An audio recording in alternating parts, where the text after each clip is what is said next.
Shkojmë tek Igli. Igli, të përshëndes, a ka ndryshim masash për protestën e sotme krahasuar me të shtatën protestën e fundit të opozitës, apo janë të njëjtat?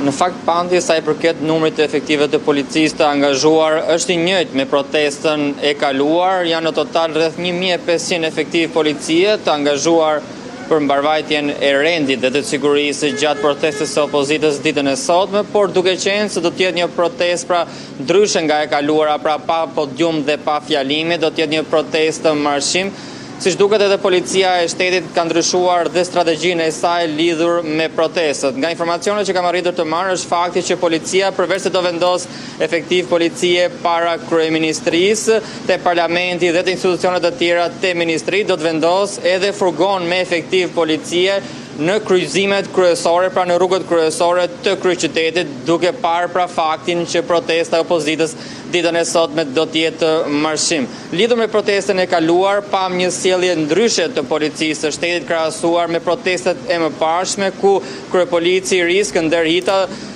zgjodhi një strategji të re, ku efektiv policie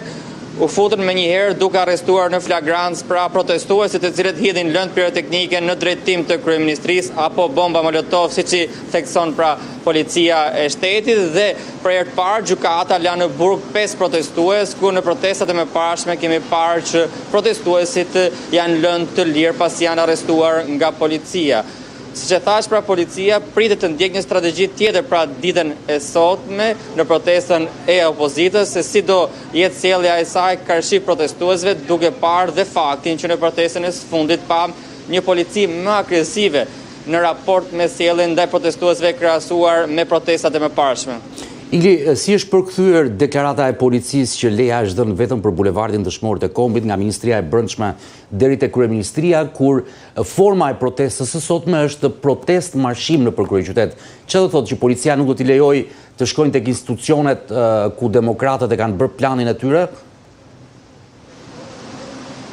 Po pandi, edhe ditën e sotme pritet që policia pra të mos lejojë protestuesit të shkojnë në institucionet e tjera, por të protestojnë vetëm pra para bulevardit ku kanë marrë lejen e tyre për të zhvilluar protestë nga ora 19 pra deri në orën 22, pasi kanë marrë leje 3 orë për protestën për të zhvilluar para kryeministrisë, dhe pritet që policia, si në protestën e mëparshme, kur i bëri blok me kordon policia tek rruga Elbasanit, nuk lejoi protestuesit të shkonin drejt parlamentit, edhe ditën e sotme të përdorë një strategji për të mos lejuar marshimin e protestuesve pra në institucionet e tjera, pra marshim në të gjithë kryeqytetin, pra duke i dhënë leje vetëm tek bulevardi para kryeministrisë.